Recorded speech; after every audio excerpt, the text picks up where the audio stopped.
Hey peeps, how y'all doing today? Today is, this what today is. Monday, y'all. I washed my hair yesterday and braided it up. I did have it in like,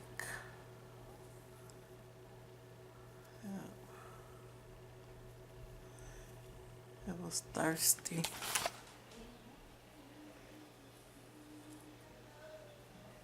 I don't think I'm putting no more heat to it for a while.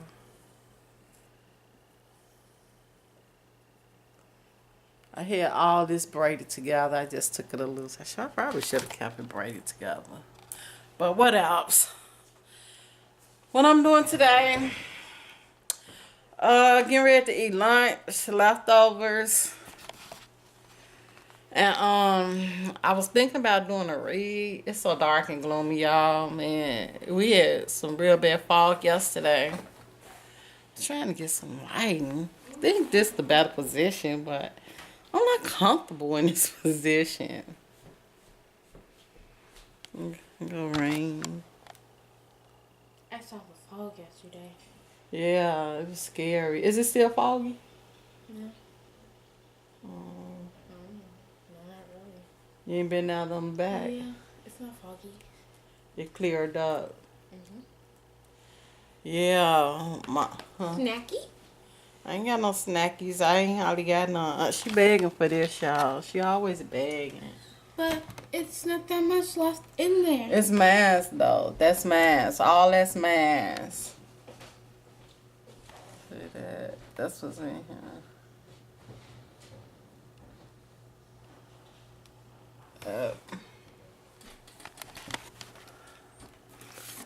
My daughter, child number 5, came down her family yesterday.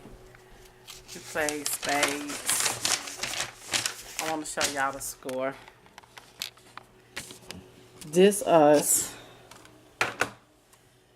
That's her husband. So y'all can see, we here got an 8, got a 6. We had set them. Then we got set. Then we still in the hole. Then from that point on, we was on the road. We go to 500. So we ended up with 501. They got set. They got a 4.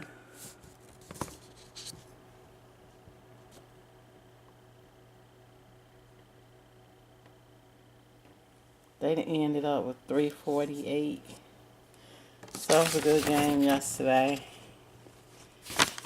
So yeah. Jen had made chili. So that's what everybody ate yesterday. That was a good game. Of course, because we won. It's been a minute because we was losing for a good while, y'all. But I think I'm going to get ready to do my read. That's what I want to do. I just want to drop in. I just did my nails. I just did that about a half an hour ago. So yeah, I ain't have nothing else to do.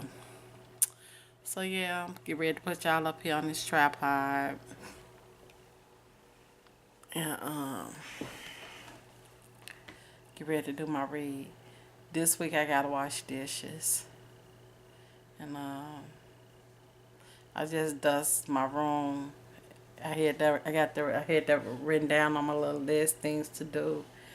But it's a couple more things. I gotta mop my room, vacuum, mop my room. And so far that's it.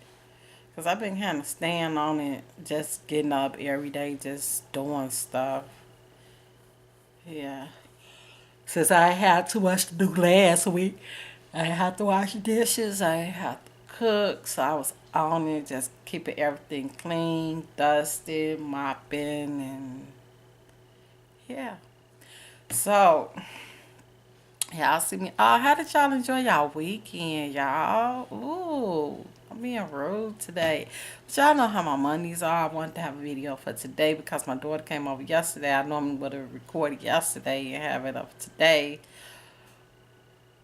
Oh no, I think this probably worked better anyway. Cause yeah, I could have did it. No, well anyway, yeah.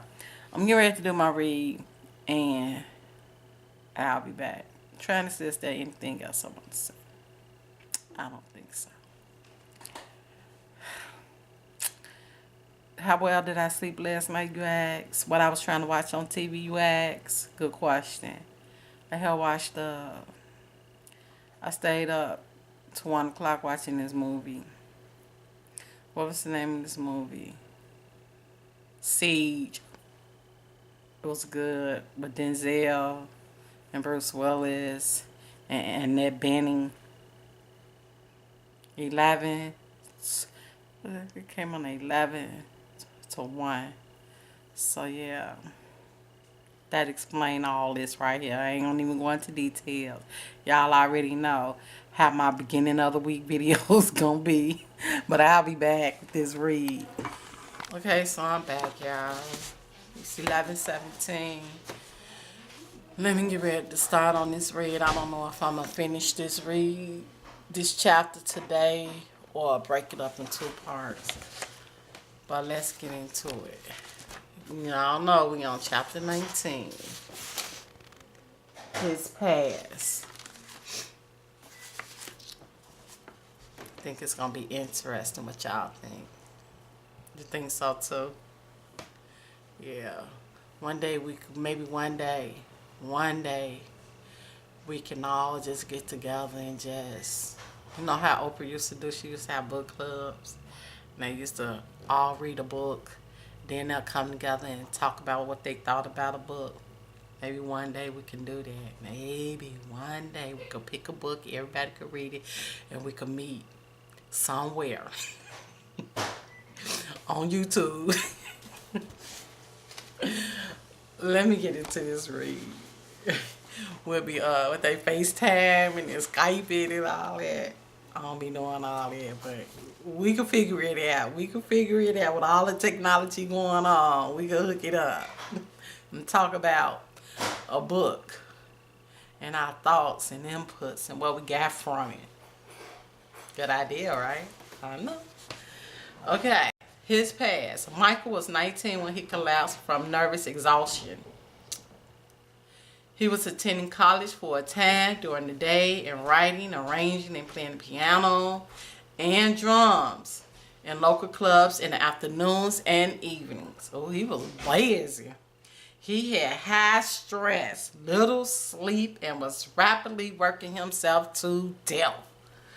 The family doctor suggested he be placed in a nearby mental hospital where he could get the rest he needed.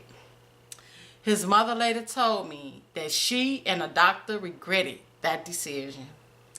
But at that time, they didn't know what else to do. Michael described his 2 weeks of rest there as the most frightening experience of his life. He observed so much strange and horrifying behavior in the other patients that it traumatized him with fear that he might never get out. Wow. He went back to college with a less stressful work schedule, but now he had great fear. One was replaced with the other. Throughout the years we've been married, there have been times when he was so overworked and pressured that he experienced that same kind of exhaustion. It always reminded him of what had happened when he was a teenager. The past would come upon him like a specter and threaten him with the thought, you're going to end up in a mental hospital again. It's been at those times, he said, that my prayers for him have meant the most. I always prayed that he would know the truth and the truth would set him free. John 8:32.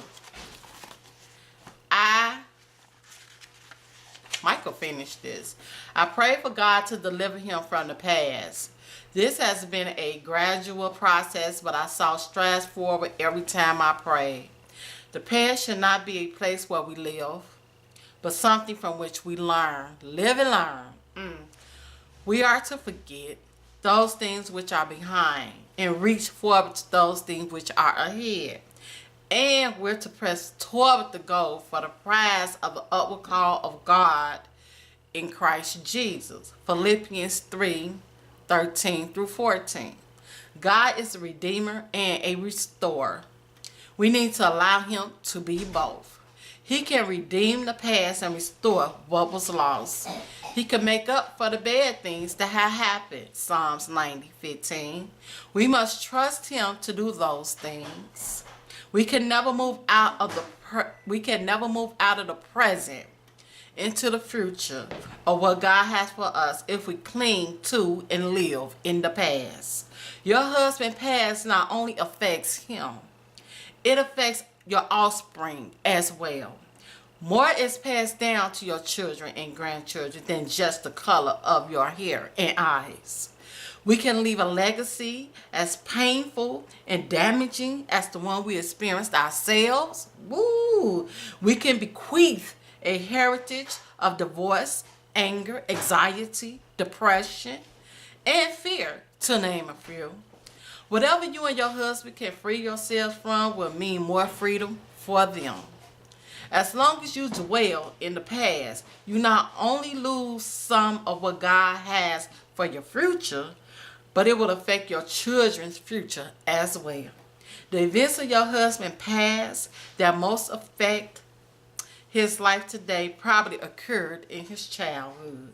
Bad things that happened or good things that didn't happen with family members are the most significant. Being labeled in a certain way by a relative or peer carries over into adulthood. Such words as fat, stupid, uncoordinated, failure, poor, loser, slob, four eyes, slow, or idiot take their toll and imprint themselves into the mind and emotions well into adulthood. While no one can pretend the past didn't happen, it's possible to pray that all the effects of it are removed. No one is destined to live with them forever. God says we are to cry out for deliverance, walk in his ways, proclaim his truth, and then we will find freedom from our past. But sometimes there are levels of freedom to go through. Your husband may think he's gotten free of something and it will rear its head again, leaving him feeling like he's right back where he started. Tell him not to be discouraged by that. That he has been walking with the Lord. He is probably moving into a deeper level of liberty that God wants to work in his life. Your prayers will surely grid him for the journey to greater freedom. Being set free from the past can happen quickly, or it can be a step-by-step process, depending on what God is teaching. The problem is, you can't make it happen on your timetable. You have to be patient and pray as long as it takes to keep the voices of the past at bay so that your husband can make the decisions to not listen to them. Wow, y'all. I finished it. I got her done. Man, I'm starting the week off right, y'all. Starting off with a word, a message, inspiration, encouragement, enlightenment. There's no better way to start off your week, because you start off your week like this. Hey, the rest of the week, yeah, this was good. That past, y'all, man, we all got a past. But Jesus died for that, to forgive you for the things you have done in your past. And unfortunately, the words. But it actually takes us to have to do things to get past our past. Woo! So, I mean, it's a journey, but it's a good journey. We gonna travel this. We just gonna have to walk this walk anyway, right? So why not walk it trying to, like you ain't gonna never forget. The man don't work like that. But you can learn from the things you done been through.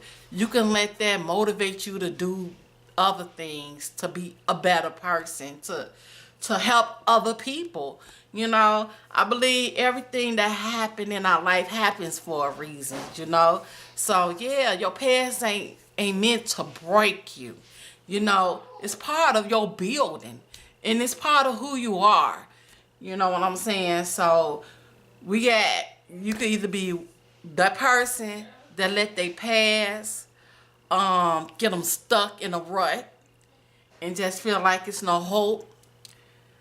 It's over. Or you could be that person to take the things that you done learned, that done been through in your past, and be like, you know what?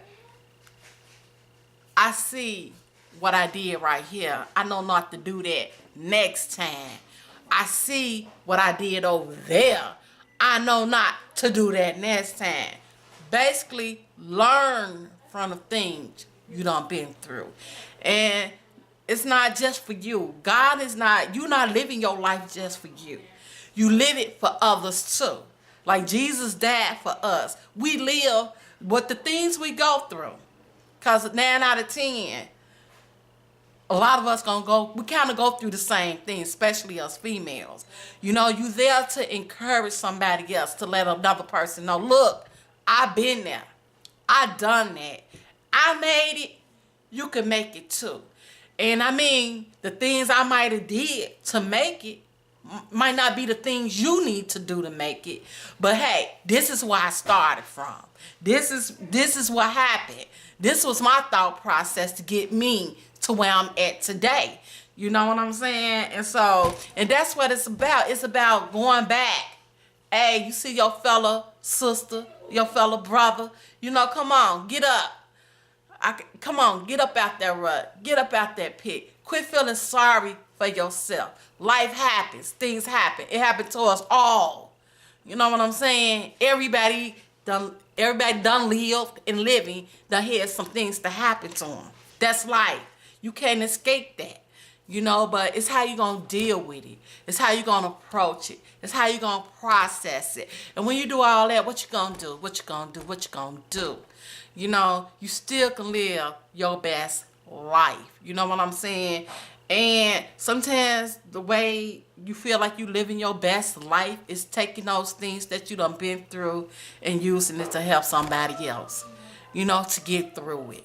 And tell them it's going to be okay. You might be in a dark place right now, but you don't have to stay here. Because some people feel like this is it. I don't see none. When I look to the left, when I look to the right, I don't see anything. I don't see no hope. I don't see no way out. But let me tell you, okay, look straight ahead, look up. You know what I'm saying? There go your hope. There go your light.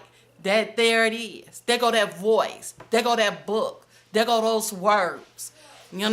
So I think what we need to understand is, we done all been there.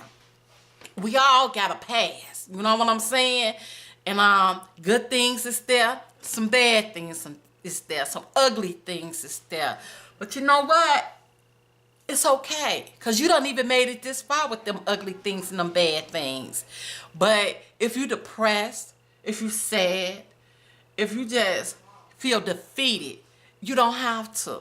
You don't have to. You can take that and say, especially if you got kids, you can teach them. You can be there for them. Watch them. Give them the words to, when you feel like they in a situation. Look, you know what? It's okay. You're going to be all right. This too shall pass. And when it do, because we're going to have a next, when you get out of one situation, it's always another one waiting. It might take about a month, a week, a day, a year for it to come, but it's going to come. But what I think people get overwhelmed with it and burdened down with, because they don't been dealt with one thing and then another thing come and they ain't never dealt with, and instead of building up and piling on, feel like they just drowning. But no, you have to deal with each one that come. You have to.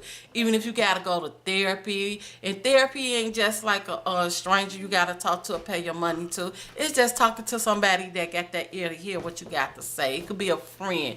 It could be a family member. It could be your spouse. It could be whoever. The key to is just getting it out. Don't keep it in. And that's what I done learned. Talk it out. I don't care how many times you got to say it. Say it. The more you talk it, the closer you get to your healing.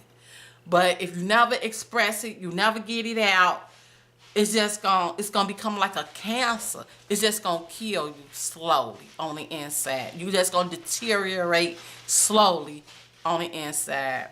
So yeah, talk it, write it out, pray it out, cry it out. But nevertheless, thank you, Shan. Get it out. Get it out. Because no one like to see no one hurt, depressed, stuck, none of that. And we all try to do our best to try to encourage somebody and everything. And even if you feel like you done did yours and it just seemed like it might didn't help, you might not be the only one God got to send into their life. It might gonna take 2 more or 3 more, 4 more different type of voices of people God have to send to get them into that place. But nevertheless, don't never feel what you have done is in vain, because it's not. It's not. No. If negative words can go out and have an effect, positive words, encouraging words, inspiring words will do the same.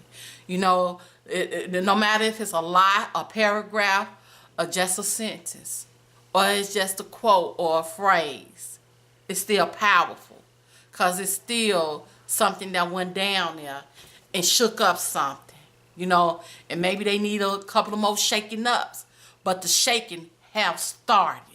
So smile, live life, enjoy you, enjoy what God has given you. Do not go through this life feeling sorry for yourself, feeling defeated, feeling like a failure because of your past. Everybody has one. And it ain't to compare who's worse or who went through this. Believe me, to that person, it's worse. They felt, because we don't know the extent of a person's endurability. You know what I'm saying? Or how it affects them. So all of it is just bad, and it's ugly, and it's hurting. But you don't have to stay that way. You can be happy. You can smile. You can really enjoy. You can be a positive thinking person. You ain't got to look at every situation that come into your face and have something negative to say. That's only because you haven't dealt with your pain. You haven't dealt with your past, your childhood. Deal with it. Talk it out. Cry it out. I'm telling, because this is what I had to do. And it's not to blame one, it's not to point a finger at a person, because it's life. Your teacher might have said something to you, a student, your classmate, a co-worker, a sibling, a grandparent, a uncle, a auntie, a mother, a father. That's life. That's life. This is what we is born into, and you have to deal with people. But the thing is, you got to learn how to let go of what people say to you. Because if you always hold on to every little word a person said, a negative word a person said to you, you will drown in this world. You will feel defeated. You will feel hopeless.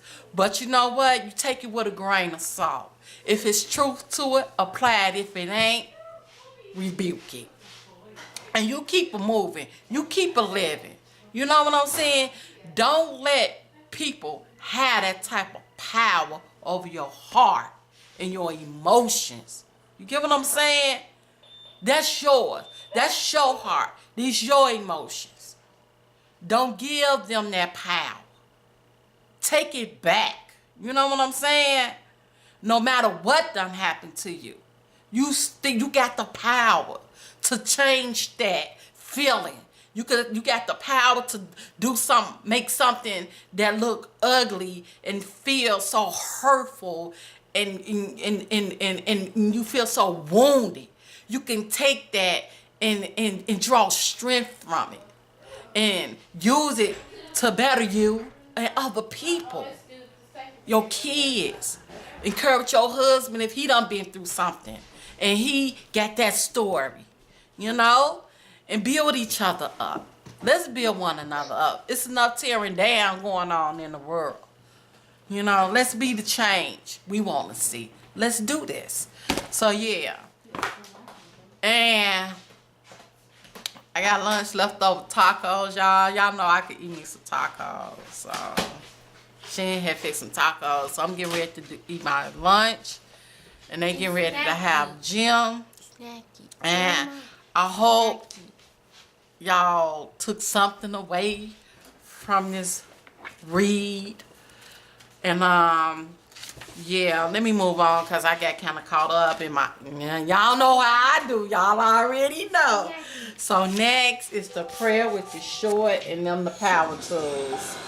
So let me go and get off of here. They getting ready to do their thing. And so on that note, I hope everybody have a blessed Tuesday, a safe Tuesday, a productive Tuesday, get her done, and a protective Tuesday. And I'll see y'all again later on this week. And remember, it's your life. Your life God gave you is your blessing. And it's yours. And it's up to you what you do with it and what you allow other people to do with it too. And on that note, I'm out. What's your ring? Peace. Peace and love. Share some. And